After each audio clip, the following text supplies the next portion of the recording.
అందరికీ నమస్కారం అండి. అన్ని ఆకుకూరలకెల్లా రిచ్ సోర్సెస్ ఉన్న ఆకుకూర ఏది అంటే మునగాకు. ఈ మునగాకులో మన శరీరానికి కావాల్సిన ఎన్నో పోషకాలు ఉన్నాయండి. Iron, calcium, vitamin A, vitamin C, యాంటీ ఆక్సిడెంట్లు ఇందులో పుష్కలంగా ఉన్నాయి. ముఖ్యంగా విటమిన్ ఏ మనకి ఏజ్ పైబడుతున్న కంటి చూపు నశించకుండా ఉండడానికి ఇందులో ఉండే విటమిన్ ఏ మనకి చాలా బాగా హెల్ప్ చేస్తుంది. కాబట్టి ప్రతిరోజు మునగాకు తీసుకోవడం వలన ఎన్నో బెనిఫిట్స్ ఉంటాయి. అలాగే ఇందులో ఐరన్, కాల్షియం ఉండడం వలన రక్త పుష్టికి, ఎముకలు దృఢంగా ఉండడానికి చాలా బాగా హెల్ప్ చేస్తాయి. మన శరీరం జబ్బుల బారిన పడకుండా ఉండాలంటే ప్రతిరోజు యాంటీ ఆక్సిడెంట్లు కావాలి మన శరీరానికి. ఆ యాంటీ ఆక్సిడెంట్లు అనేవి ఈ మునగాకులో పుష్కలంగా ఉంటాయి. మన బాడీలో ఇమ్యూనిటీ పవర్ బాగుండాలి అంటే ప్రతిరోజు 50 mg విటమిన్ సి కావాలి. అలాగే స్కిన్ హెల్తీగా గ్లోగా ఉండాలన్నా విటమిన్ సి కావాలి. మరి ఆ విటమిన్ సి అనేది ఇందులో మనకు సరిపడా ఉంటుంది. ఈ మునగాకు కాడలు లేకుండా ఆకులు ఏరుకోవాలంటే చాలా టైం పట్టేస్తుంది కదా. అందుకని మనం ఏం చేయాలంటే ముందు రోజే మంచిగా ఈ కొమ్మల్లో ఉన్న పాడైపోయిన ఆకులు ఏమైనా ఉంటే అన్నీ చక్కగా క్లీన్ చేసుకొని కవర్లో వేసి కట్టేసేయాలి. మంచి మూట గట్టి పెట్టేసేయాలి. పెట్టేసి నెక్స్ట్ డే అంటే ఈరోజు మార్నింగ్ అలా మూట కట్టామంటే నేను ముందు రోజు మూట కట్టాను. ఇక చూడండి నెక్స్ట్ డేకి ఇలా మొత్తం సపరేట్ అయిపోయినాయి. ఆకులు కాడలు సపరేట్ అయిపోతాయి మొత్తం. అదే మనం కూర్చొని ఏరుకొని ఉంటే చాలా టైం పట్టేస్తుంది కదా. కాబట్టి ముందు రోజే మనం ఇలా కవర్లో వేసి పెట్టుకుంటే నెక్స్ట్ డేకి ఇవన్నీ ఇలా రాలిపోయి ఉంటాయి. ఆకులన్నీ కాడలు మాత్రం తీసేసి ఆకులు మాత్రం వాడుకోవచ్చు. ఈ మునగాకు వాడుకోవడం వలన మన శరీరానికి ఎన్నో ఆరోగ్య ప్రయోజనాలు ఉన్నాయండి. అంటే బీపీ, షుగర్ని కంట్రోల్లో ఉంచుతుంది, కాన్స్టిపేషన్ రాకుండా కాపాడుతుంది, అంటే మలబద్ధకం లేకుండా ఫ్రీ మోషన్ అయ్యేటట్టు చేస్తుంది. ఈ మునగాకులో యాంటీ ఆక్సిడెంట్స్ అనేవి రిచ్గా ఉండడం వలన మన శరీరాన్ని, కణజాలాన్ని జబ్బుల బారిన పడకుండా రక్షిస్తుంది. ఇలా ఈ మునగాకు గురించి చెప్పాలంటే ఎన్నో ప్రయోజనాలు, ఎన్నో పోషక విలువలు ఇందులో ఉన్నాయి. కాబట్టి ప్రతిరోజు మునగాకు వాడుకుంటే మన శరీరానికి ఎంతో మేలు జరుగుతుంది. నేను ఆల్రెడీ వీడియో ఒకటి చేశానండి మునగాకు గురించి. కావాలంటే వెళ్ళి మన ఛానల్లో ఒకసారి చూడండి. మరి ఈ రోజుల్లో ప్రపంచవ్యాప్తంగా తీసుకుంటే గుండె జబ్బులు బారిన పడి చాలామంది చనిపోతున్నారండి. అలాగే హై బీపీ, దీనివలన ఎంతోమంది ప్రాణాలు కోల్పోతున్నారు. మరి ఈ జబ్బుల బారిన పడకుండా మనం రక్షించుకోవాలంటే ఫస్ట్ మన రక్తనాళాలు హార్డ్ అవ్వకుండా చూసుకోవాలి. ఇవి అవిసె గింజలండి. ఈ అవిసె గింజలు వేపించిన క్లిప్ మిస్ అయిపోయింది, అందుకే నేను చెప్పేస్తున్నాను. ఇలా అవిసె గింజలు వేపించేటప్పుడు ఏంటంటే కొంచెం వాటర్ ఇలా చేతిలో తీసుకొని అవి జస్ట్ ఇలా చిలకరించేసి ఆ నీళ్ళ తడి చెమ్మపోయే వారికి వేపించుకుంటే సరిపోతుంది. లో ఫ్లేమ్లో పెట్టుకొని ఇలా దోరగా వేపించి పెట్టుకోవాలి. గుండె లోపల కొవ్వు పేరుకోకుండా ఉండడానికి, రక్తనాళాల్లో కొలెస్ట్రాల్ పేరుకోకుండా ఉండడానికి, అలాగే హార్ట్స్లో బ్లాక్స్ రాకుండా ఉండడానికి, వచ్చినా సరే త్వరగా కరగడానికి ఏమన్నా ఆహారం ఉందా అంటే ఉందండి. అవే అవిసె గింజలు. ఈ అవిసె గింజలు మన గుండెకి ఎంతో మేలు చేస్తాయి. అన్ని గింజలతో పోలిస్తే ఈ అవిసె గింజలు చాలా స్పెషల్. ఒమేగా 3 ఫ్యాటీ యాసిడ్స్ అనేవి ఫిష్ తింటేనే వస్తుందని అందరూ అనుకుంటారు. కానీ ఫిష్లో కంటే ఈ ఫ్లాక్స్ సీడ్స్లో ఎక్కువగా ఉంటాయి. ఈ ఒమేగా 3 అనేది గుండెకి చాలా అవసరం. గుండె లోపల కొవ్వు పేరుకోకుండా, రక్తనాళాల్లో కొలెస్ట్రాల్ పేరుకోకుండా రక్షిస్తుంది. ఈ అవిసె గింజలు ప్రతిరోజు వాడుకోవడం వలన గుండె జబ్బులు అంటే హార్ట్ అటాక్స్ రాకుండా రక్షిస్తుంది. అలాగే రక్తనాళాలు స్మూత్గా చేయడంలో ఇది బాగా హెల్ప్ చేస్తుంది. కాబట్టి బీపీ రాకుండా, హై బీపీలు రాకుండా రక్షిస్తుందని సైంటిస్టులు 2,50,000 మంది మీద పరిశోధన చేసి నిరూపించారు. అలాగే ఈ అవిసె గింజలతో జెల్ తయారు చేసుకొని జుట్టు కుదుళ్ళకు కానీ పట్టిస్తే జుట్టు బాగా ఒత్తుగా పెరుగుతుందంట. అలాగే త్వరగా ఊడిన జుట్టు అంటే ఇప్పుడు తల మీద ఒక వెంట్రుక ఊడిందంటే తిరిగి పుట్టడానికి 20 days టైం పడుతుంది. అదే ఈ జెల్ వాడినప్పుడు 10 నుంచి 15 రోజుల్లోనే కొత్త వెంట్రుకలు పుట్టించేస్తుందంట. అలాగే కీళ్ళ మధ్యన కాటలేజ్ దెబ్బతిన్నప్పుడు కీళ్ళ నొప్పులు, కీళ్ళ వాపులు వస్తుంటాయి. అంటే జిగురు దెబ్బతినిపోయినప్పుడు ఇలా మోకాళ్ళ నొప్పులు ఇవన్నీ ఎక్కువగా వస్తుంటాయి కదా.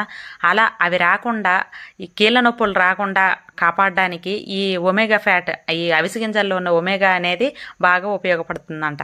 అంటే కీళ్ళ నొప్పులు ఉన్న వాళ్ళకి తగ్గిస్తుంది, లేని వాళ్ళకి రాకుండా చేస్తుందంట.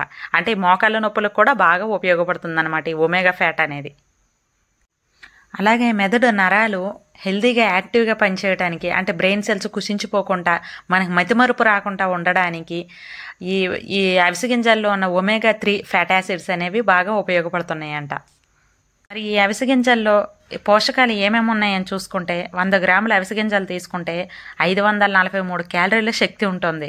అలాగే కార్బోహైడ్రేట్స్ వచ్చేసి 29 గ్రాములు ఉంటున్నాయి.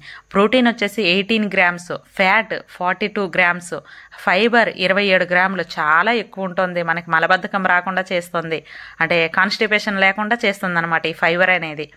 Calcium 255 grams. Omega 3 fat acids ఎంత ఉంటుంది అంటే చేపల్లో అయితే 200 నుంచి 400 మిల్లీగ్రాములు ఉంటుంది. అదే ఈ అవిసె గింజల్లో అయితే 13 గ్రాములు ఉంటుంది.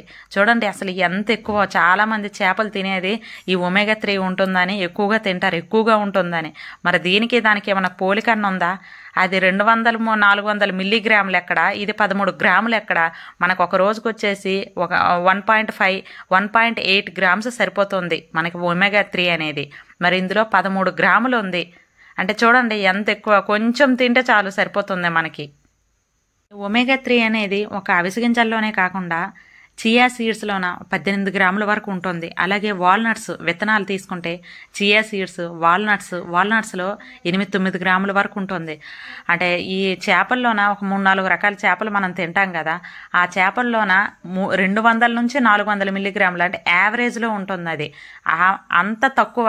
అసలు దానికి దీనికి ఏమైనా పోలిక ఉందా? చూడండి 200 నుంచి 400 మిల్లీగ్రాములు ఎక్కడ యావరేజ్నది, అది ఎక్కడ? ఇందులో 8, 9, 10, 18 గ్రాముల వరకు ఉంటుంది విత్తనాల్లో. అలాగే ఆకుకూరల్లో కూడా మెంతికూర, మునగాకు ఇందులో దగ్గర 1 గ్రాము వరకు ఉంటుంది.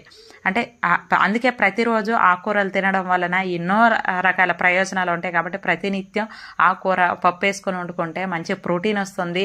ఈ ఆకుకూరల్లో ఉండే పోషకాలన్నీ మనకు వస్తాయి. కాబట్టి ప్రతిరోజు ఆకుకూరలు తినడం అనేది చాలా మంచిది మన హెల్త్కి.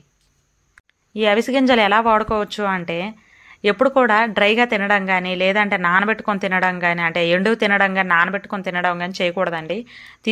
తెచ్చుకున్న తర్వాత ఈ అవిసె గింజలు అనేవి దోరగా వేపించి పొడి కొట్టుకోవడం కానీ, కారపొడి ఇలా చేసుకోవడం కానీ, లేదంటే చాలామంది డ్రై ఫ్రూట్స్ లడ్డు అని చేసుకుంటారు కదా, అలా లడ్డు చేసుకోవడం కానీ, దోరగా వేపించేసి ఇలా ఖర్జూరంతో కానీ డేట్స్ లడ్డు చేసుకోవడం కానీ చేసుకుంటే బాగుంటుంది.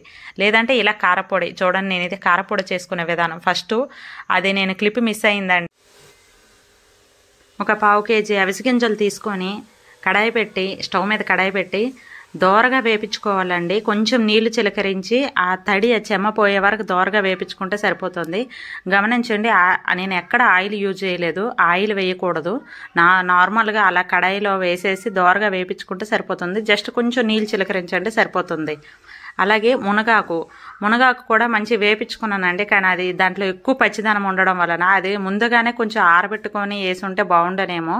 ఇంతకుముందు పర్ఫెక్ట్గానే వచ్చింది, అది చాలా ముదురుగా ఉండేది ఆకు. ఈసారి ఆకు కొంచెం లేతగా ఉండేసరికి ఇలా వచ్చేసింది. కొంచెం ముద్దలాగా ఉంటే నేను కొంచెం బయట ఎండలో ఒక 2-3 అవర్స్ ఎండబెట్టేశాను. అది మంచి క్రిస్పీగా అయిపోయింది. ఇలా పట్టుకుంటే చాలు పిండి రాలిపోతుంది. కొంచెం ఇలా నలిపితే పిండి రాలిపోతుంది, అంత క్రిస్పీగా అయిపోయింది 2-3 అవర్స్ ఎండలో పెట్టేసరికి. ఆ తర్వాత శనగపప్పు.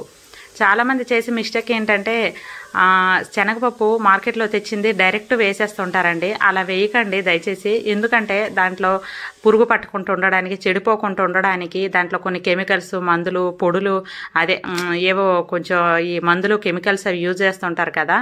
దానివల్ల ఏంటంటే అవి మనం డైరెక్ట్ ఆ కడుపులోకి వెళ్ళిపోయే ప్రమాదం ఉంటుంది. కాబట్టి అలా వాడకుండా తెచ్చుకున్న తర్వాత పోపుకి ఏవైతే వేస్తామో అవి కొన్ని కడిగి పెట్టుకొని ఎండబెట్టుకొని ఉంచుకోండి.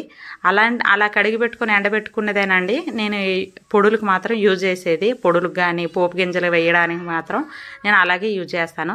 ఆ తర్వాత వచ్చేసి మినుములు. నేను ఎప్పుడు కూడా పొట్టు తీసేసిన పప్పులు ఏవి ఎక్కువగా వాడనండి. మ్యాక్సిమం 99% కూడా పొట్టు తీసిన పప్పులు వాడను. వితౌట్ అన్ని పొట్టుతోనే వాడుకుంటాను. కాబట్టి మినుములు నా దగ్గర కడిగిన మినుములు ఉన్నాయి కాబట్టి మినుములు. ఆ తర్వాత మనకి టేస్ట్కి సరిపడా ధనియాలు, జీలకర్ర, కావాలంటే కొన్ని మెంతులు, ఒక 2 టేబుల్ స్పూన్ల మెంతులు, ఇంకా కొన్ని మిరియాలు కూడా వేసుకుంటే చాలా బాగుంటుంది. తర్వాత ఎండుమిర్చి అవి కూడా వేపించేసి వేసుకుంటే అయిపోతుంది. నేను ఇందులో సాల్ట్ వేయలేదండి. సాల్ట్ మనతో ఎప్పుడు పందెం కడుతూ ఉంటుందండి, అన్నేసి చూడు నన్నేసి చూడు అన్నట్టు. అందుకే దాన్ని మాత్రం మనం ఎస్కేప్ చేయాలంటే దాన్ని జయించాలి కదా మనం ఎప్పుడు కూడా. ఎందుకంటే మంచినీరు మనకు అన్ని సర్వరోగ నివారిణి, మంచినీరు అనేది సర్వరోగ నివారిణి అని ఎంత నిజమో ఉప్పు సర్వరోగాలకు కారణం అనేది అంతే నిజమండి. కాబట్టి వీలైనంత వరకు ఉప్పుని అవాయిడ్ చేయటం చాలా మంచిది మన హెల్త్కి.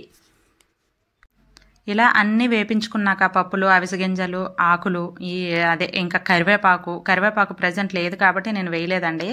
ఇవన్నీ వేపించుకున్నాక బాగా అన్నీ చల్లారిన తర్వాత అన్నీ మిక్సీ జార్లో వేసుకొని, కావాలంటే వెల్లుల్లి రెబ్బలు కూడా వేసుకోండి. నేను ఎందుకంటే కూరల్లో అన్నీ వేసుకుంటాను కదా అని ఇందులో వేయలేదు. వేసుకుంటే బాగుంటుంది టేస్టు, కావాలంటే వేసుకోండి. వేసుకొని అన్నీ మిక్సీ పట్టి చక్కగా మంచి పౌడర్ చేసి పెట్టుకుంటే కూరలో కర్రీస్ వండుకున్న తర్వాత దింపే ముందు స్టవ్ ఆఫ్ చేసిన తర్వాత అది అలా వేసేసి మూత పెట్టేస్తే చాలా బాగుంటుంది. కూరల్లో వేసుకుంటే ఇప్పుడే బాగుంటుంది. లేదంటే చట్నీలు తింటాం కదా, లేదంటే రైస్ తినేటప్పుడు ఒక 2-3 ముద్దలు ఫస్ట్ ఒక 2-3 ముద్దలు తినేస్తే బాగుంటుంది. కాబట్టి ఇందులో సాల్ట్ వేయలేదు కాబట్టి అలా సెట్ అవ్వదు.